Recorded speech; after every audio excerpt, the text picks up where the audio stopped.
Ya, señores, estamos de vuelta cuando son las 11 de la mañana con 11 minutos y ya están listos nuestros invitados de esta mañana para conversar sobre el Tratado de Escazú. Bienvenido Seba Benfeld, embajador del Acuerdo de Escazú para América Latina y el Caribe, y Gabriela Burdiles, abogada y directora de proyectos de la ONG FIMA Chile. Bienvenidos, bienvenida a La Voz de los que Sobran. ¿Cómo están? Buenos días. Hola. Yo por acá, muy bien, muchas gracias. Bien, pero triste. Triste, Seba, me imagino que es justamente por lo que vamos a conversar, que es esta negativa del gobierno a firmar el Tratado de Escazú. Así es, muy, muy lamentable. Muy lamentable, han dado argumentos, de hecho tengo acá los 4 argumentos que dio el gobierno, ¿verdad?, para no firmar el Acuerdo de Escazú. Y dijeron que expone a Chile a controversias internacionales. Me gustaría comenzar contigo, Gabriela, básicamente porque justamente lo que hicieron ustedes en este estudio fue hacer una especie como de comparación, ¿verdad?, de las legislaciones chilenas y el Tratado de Escazú. ¿Tienen ese argumento que esgrime el gobierno, ¿no es cierto? ¿Tiene algún asidero esto de que nos expone a controversias internacionales? ¿Cómo lo ves tú? A ver, primero señalar que este tratado, el Acuerdo, es de cooperación fundamentalmente y crea un mecanismo específico de solución de cualquier o para ver el seguimiento del cumplimiento de las obligaciones de los Estados partes, y es un mecanismo que no es punitivo, no crea ninguna corte, sino que queda en el fondo se le pueden hacer llegar solicitudes o denuncias, y ese comité puede hacer ciertas recomendaciones a los estados, que es un mecanismo que se usa muchísimo en el marco de los tratados de derechos humanos, y entonces este tratado contempla ese tipo de mecanismo. Gabriela, te escuchamos un poco cortado, entonces te van a llamar por teléfono para seguir con tu imagen a través Perfecto. del sistema que estamos, pero escucharte a través del teléfono. Seba, mientras llamamos a Gabriela, cuéntame cuál es tu mirada respecto de este argumento del gobierno de Chile. No, impresentable. Yo creo que los argumentos que se esgrimieron ayer, o sea, no, anteayer en la Comisión de Relaciones Exteriores de la Cámara fueron realmente inaceptables. Ninguno tenía realmente un fundamento real que justificara la decisión de dejar a Chile fuera del acuerdo por los derechos humanos y el medio ambiente más importante de los últimos 20 años. Se hablaba, por ejemplo, ya del problema de la soberanía y se hace referencia, por ejemplo, al artículo 11, donde se menciona, por ejemplo, los países sin litoral, y estamos hablando de un artículo que en realidad no es un artículo único, es un artículo estándar que se encuentra en otros 12 tratados internacionales que Chile ya firmó y ya ratificó. Entonces ahí el argumento se cae de una. Se hablaba justamente, como se decía también, de que tenemos un oasis ambiental, de que hoy día la legislación chilena está tan alta, necesitamos el Acuerdo de Escazú. Tampoco se entiende, es un poco desconocer la realidad que hoy día se vive en muchas zonas de sacrificio del país, donde los estándares ambientales están realmente muy, muy por debajo de todo lo esperado. Claro, o sea, es loco eso, como que nosotros somos tan bacanes que no necesitamos firmar este acuerdo. A ver, pero sí, yo quiero preguntarle algo a Gabriela, si se puede. ¿Estás, Gabriela, no? Sí, ¿No está, Gabriela? ¿La llamaron por teléfono? No. Sí, dice que la llamaron por teléfono. Ya debería estar a través... La llamaron por teléfono. ¿Está escuchando? Ya debería estar a través. Ahora sí, hay que bajarle el volumen al... Ahí estamos. Ahí estamos, súper. Sí. Gabriela, no, la pregunta es, tú acabas de decir una cosa que a mí me parece que es como... bueno, nosotros somos abogados, por lo tanto entendemos el tema y hay que tratar de mostrárselo a la gente para que sea transparente.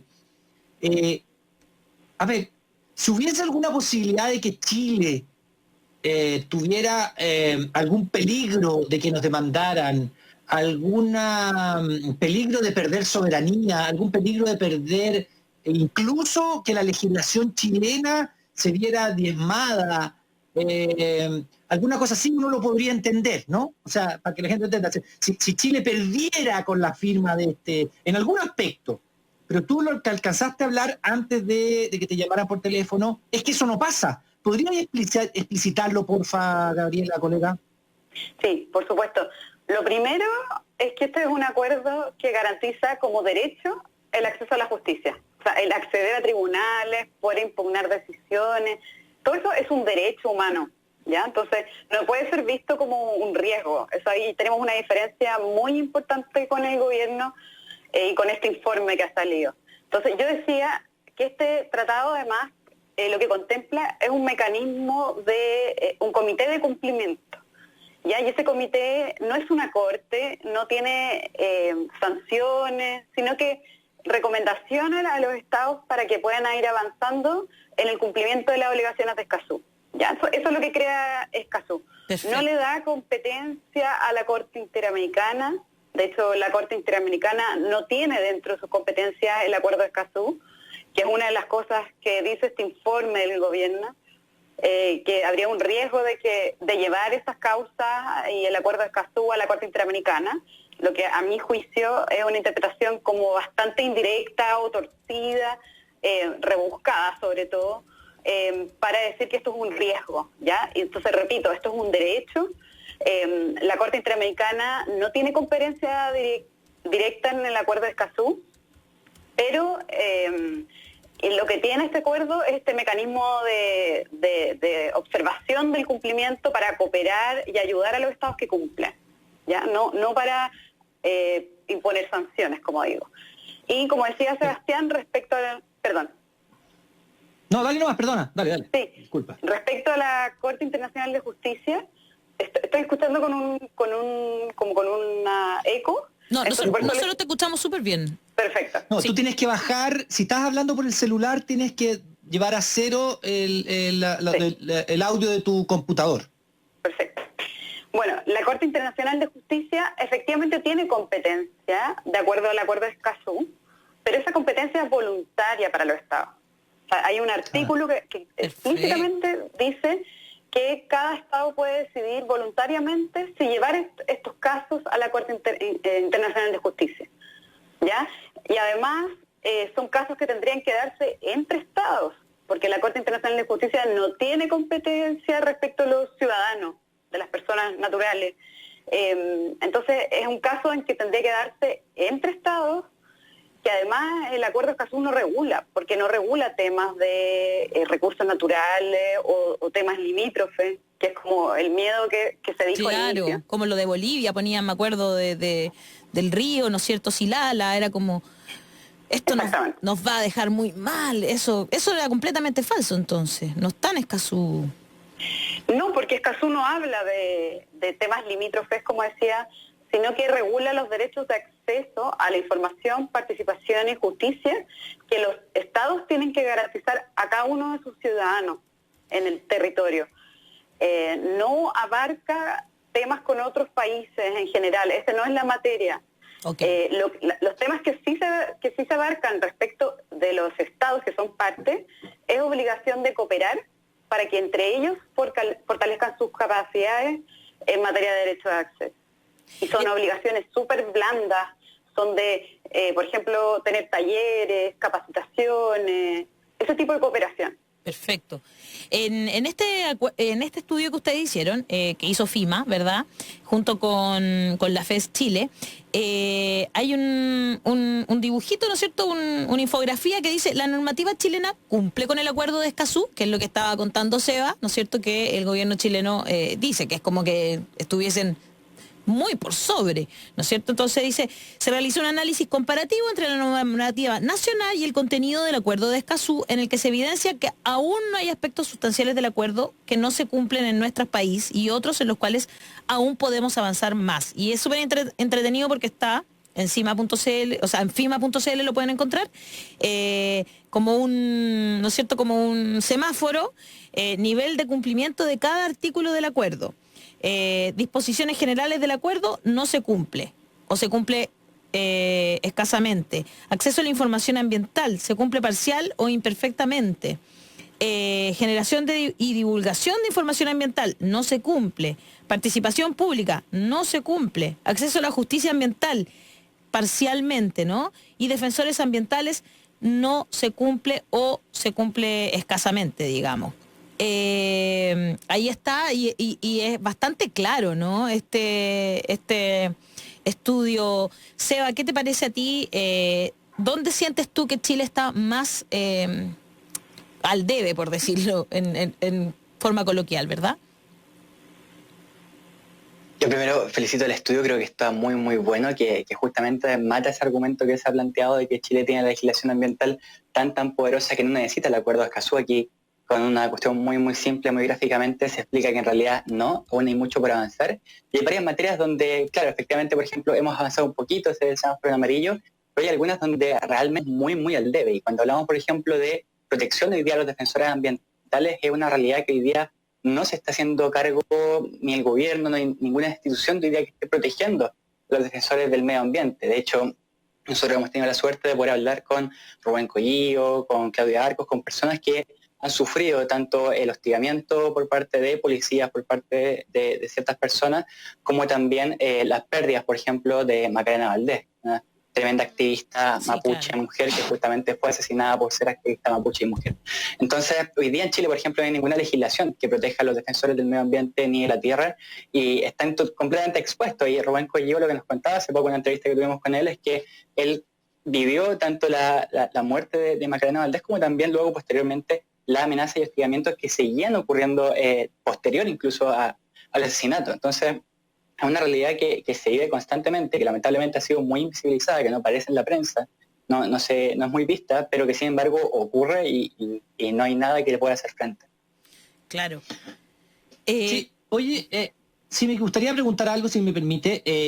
Yo veo que los puntos que hay acá son básicamente participación ciudadana. Entonces, cuando uno piensa que no se quiere firmar este acuerdo, es porque se le tiene miedo a la gente. O sea, el miedo a que la gente se empodere, el miedo a que la gente cuestione, el miedo a que la gente se organice, acceda, no sé, claro, a las instituciones que sirven para, por ejemplo, y un poquito lo que pasó en Pascua Lama, si ustedes me apuran un poco, que o lo que pasó, por ejemplo, hace poquito con una disposición de la Corte Suprema que dijo que había una inscripción, ¿no?, de una propiedad de 100 hectáreas en el sur, y dijo, no, pues, hay que escuchar a la comunidad, y el conservador de raíces Panguipulli no puede llegar y inscribir ese terreno en beneficio del Estado y en contra de los mapuches. O sea, escuchar, que es acceder, darle participación a la ciudadanía y a aquellos que tienen intereses medioambientales.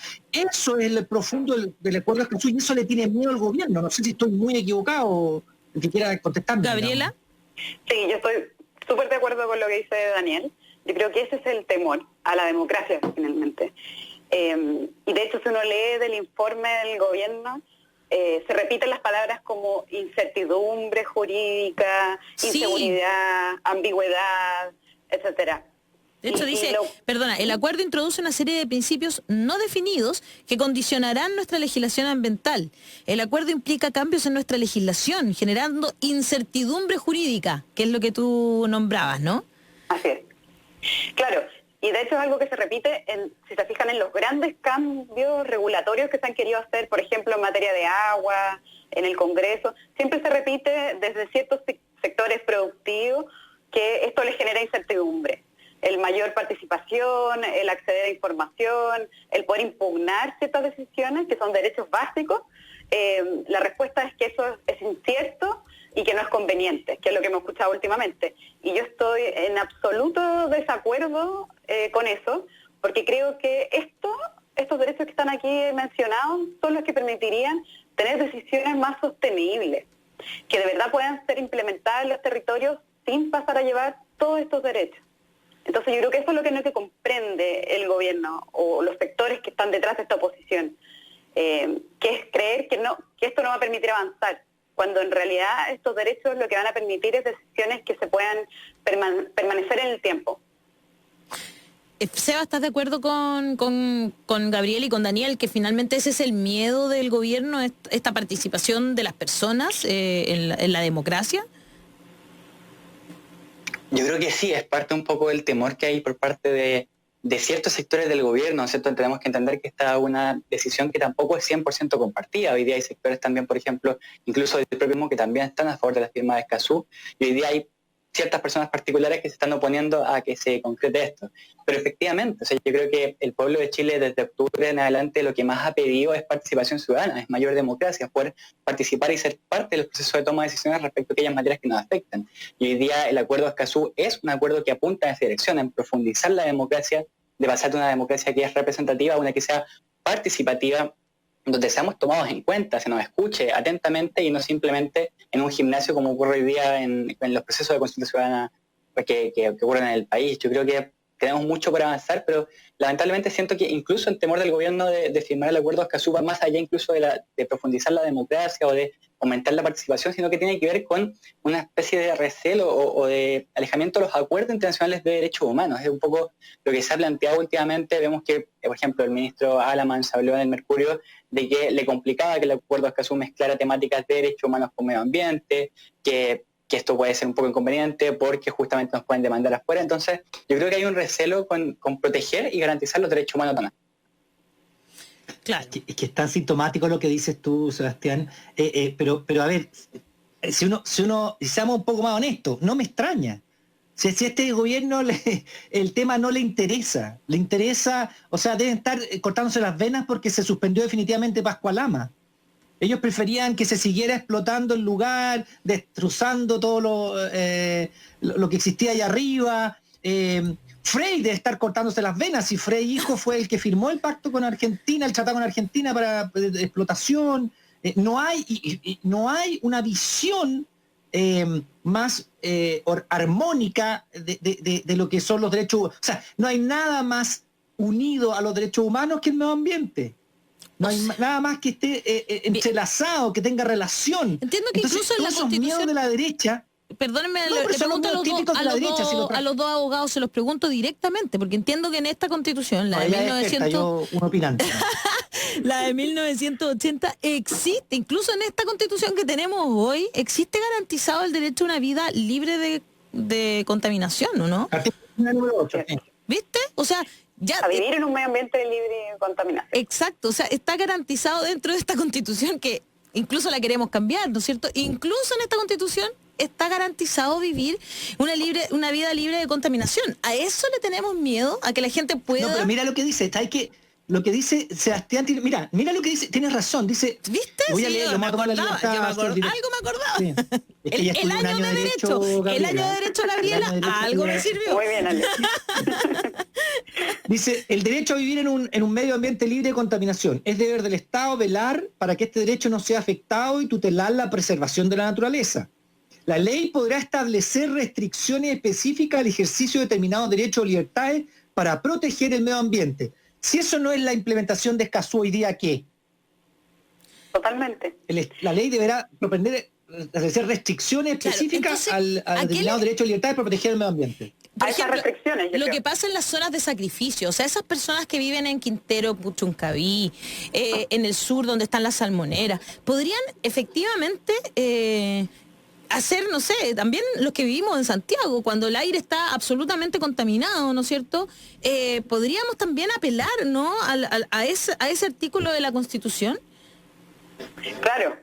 De hecho, es la base de toda la protección ambiental, ese derecho que está en la Constitución. Y de ahí viene el Ministerio del Medio Ambiente, todas las instituciones que deberían funcionar en estos casos. Lo que pasa es que hay una gran brecha entre lo que dice la ley, la Constitución, y lo que sucede en la práctica. Y de hecho, Escazú aborda esto. Su objetivo no es consagrar en la ley estos derechos, sino que es implementarlos plena y efectivamente. Perfecto. Entonces va al corazón del problema, que no es solo de Chile, esto es de toda América Latina, el extractivismo, el abuso a los derechos humanos, la relocalización de comunidades y asesinatos, amenazas, es un problema común que nosotros tenemos. Y se habla bien poco, como dijo Seba recién. Seba, como embajador del acuerdo para América Latina y el Caribe, ¿cómo te explicas tú que en el primer gobierno del presidente Piñera se impulse y luego en este gobierno se rechace firmar? ¿Cómo se puede entender eso? Yo creo que no se puede entender simplemente, o sea, como bien lo plantea, ¿no es cierto? Nace esta cuestión en 2012, impulsado por el presidente Piñera propiamente tal, que tiene un liderazgo internacional y muy importante a nivel regional. Claro. Y claro, y lo negocia el acuerdo durante más de 6 años, para luego decir que no. Y lo que es más interesante son los argumentos que se han esgrimido últimamente, porque hay argumentos de siempre, como la soberanía, las temáticas de que esto ya está todo consagrado, pero hoy día hay nuevos argumentos, y se ha planteado, por ejemplo, y mucho en la comisión donde se dijo que no, que el problema del acuerdo de Escazú no es el fondo, porque acá nuestro Estado o el gobierno por lo menos comparte plenamente los derechos de acceso a la información, participación y justicia, eso es lo que decían ahí, pero que les molestaba mucho la forma en la que quedó escrito el acuerdo, que era una forma muy inconveniente, un lenguaje muy laxo, y uno que está ahí mirando desde afuera se pregunta, bueno, ¿y quién le dio esa forma? O sea, fueron ustedes mismos las personas que redactaron, fueron ustedes los que escribieron el acuerdo, de ustedes depende cómo quedó redactado. Además, incluso Alaman decía que no, que este es un proceso súper largo, que los países tenían que discutirlo durante mucho tiempo, ya llevan 2 años supuestamente discutiendo si el acuerdo de Escazú es conveniente o no, y lo que llama la atención es que el acuerdo de Escazú también fue sometido a la aprobación, la primera aprobación de todos los países que participaron en la negociación en marzo del 2018. Y ahí se discute y los países aprueban y Chile aprueba. Luego ya a finales de junio, creo que si no me equivoco, el presidente llama a los demás países a firmar y luego 2 días antes de la firma se arrepiente y dice que mejor que no.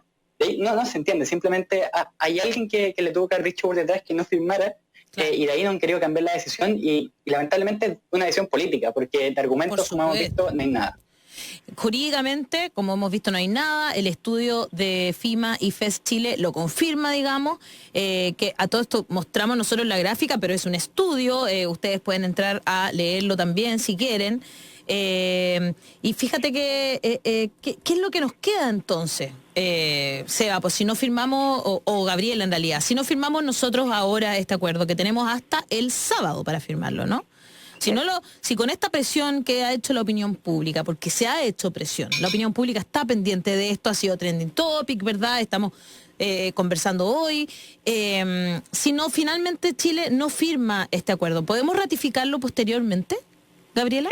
Sí, se puede. Ya. De hecho, desde el 27 de septiembre, el mecanismo para hacerse parte de esto es la adhesión y luego la ratificación en el Congreso. Okay. Por lo tanto, la respuesta es sí. Si no es con este gobierno, será con el siguiente. Claro, vamos a tener que seguir en esto. Es lo más probable y que lo hemos dicho nosotros, nosotros hemos dicho. ¿Qué diferencia hay entre hacerlo antes del 27 y después del 27? ¿Es país fundante, o sea, país y después adherente? Adherente, exactamente. Y el otro riesgo es que estamos a puertas de esperar la ratificación número 11 del acuerdo, que eso significa que entra en vigencia.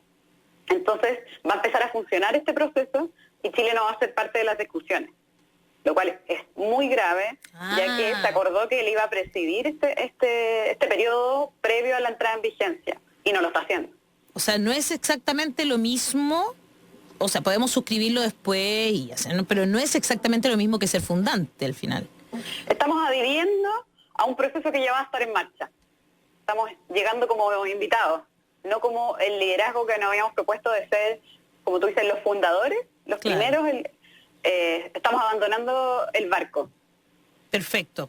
Seba, ustedes tienen están movilizándose para lograr entonces que Chile que sí se haga parte, ¿verdad?, fundante de este acuerdo. ¿Qué podemos hacer por mientras como para presionar? Nos quedan pocas horas, lo pongo en horas porque en realidad son un par de días solamente. Entonces, entiendo que tienen pues se puede enviar un correo masivo. Cuéntanos un poco de qué se trata esta campaña.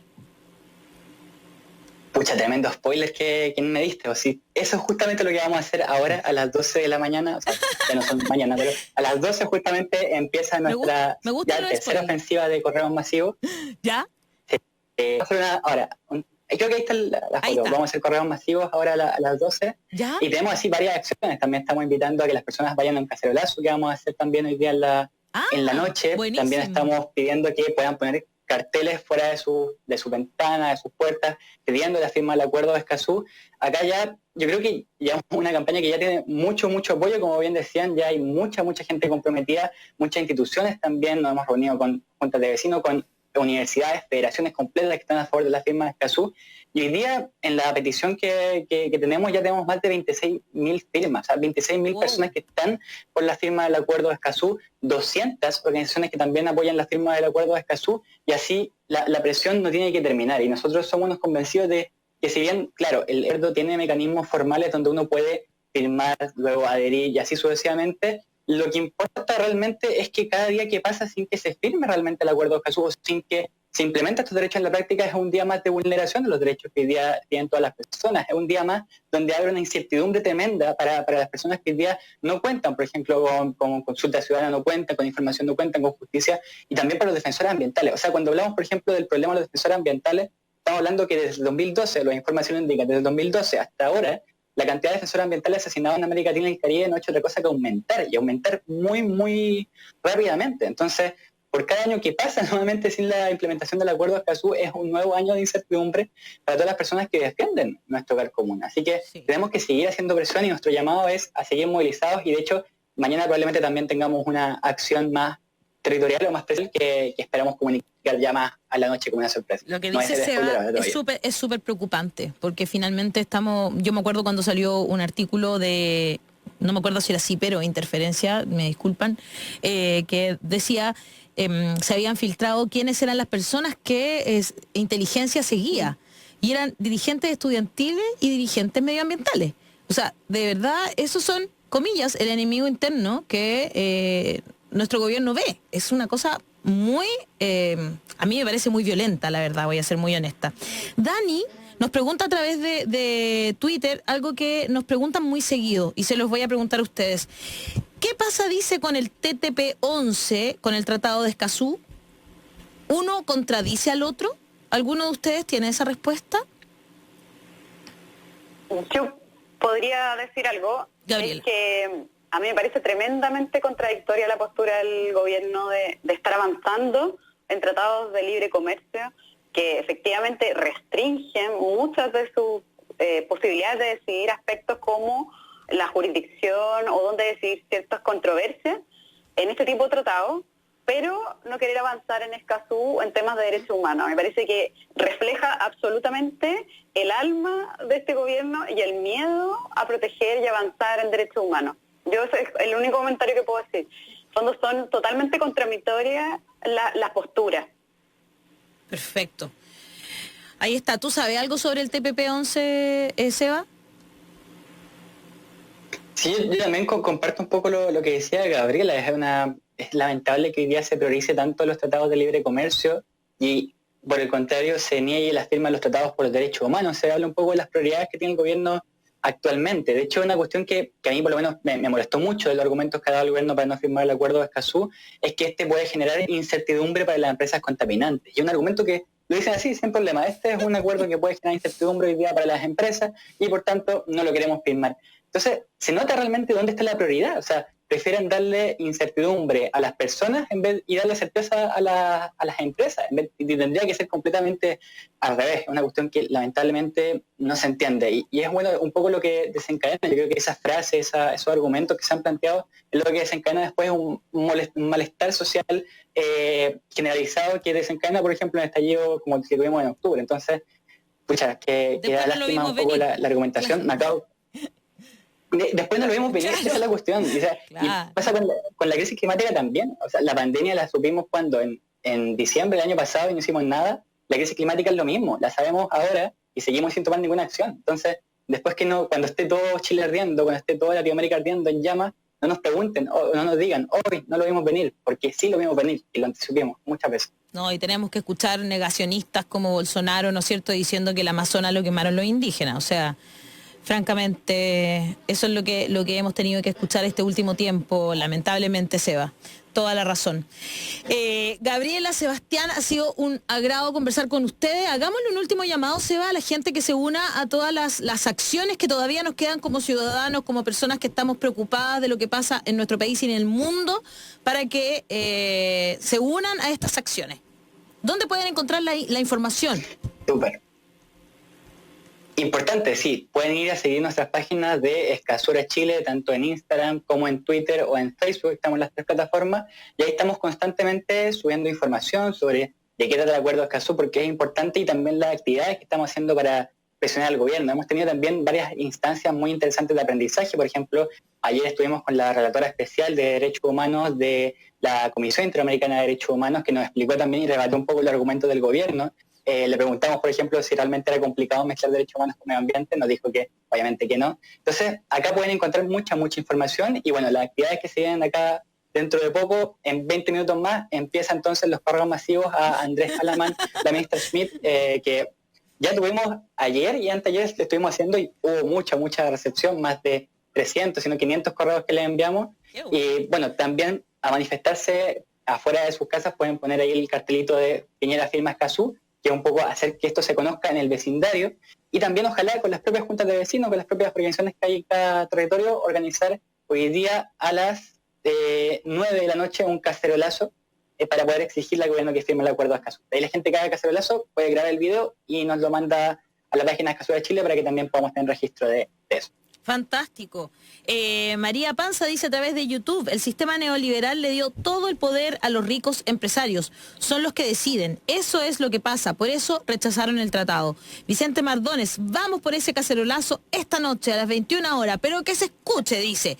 En Facebook, Lorena Herrera, el gobierno no atiende las necesidades como país de nivelarse en los temas de vanguardia mundial. No invierte en tecnología, en ciencia, y ahora se agrega el tema ambiental. ¿Por qué? Porque entorpece los intereses de los grupos económicos. Ahí está alguno de los comentarios de nuestro público, que esperamos entonces, como personas informadas que son, que se unan desde ahora, de las 12 en adelante, ¿no es cierto?, a todas estas manifestaciones, y consideran, por supuesto, que Chile debería ser dentro de los países que estén fundando este tratado. Querido Seba, Gabriela, bienvenida a La Voz de los que Sobran, y muchas gracias por este estudio de FIMA.cl, ahí lo pueden encontrar, ¿no es cierto? Y a FES Chile por también estar ahí detrás de este estudio. Un abrazo a los dos, muchas gracias por estar esta mañana en La Voz de los que Sobran. Gracias a ustedes, que estén súper bien. Gracias. Chao, Seba. Muchísimas gracias a ustedes, que estén súper bien. Súper, chao.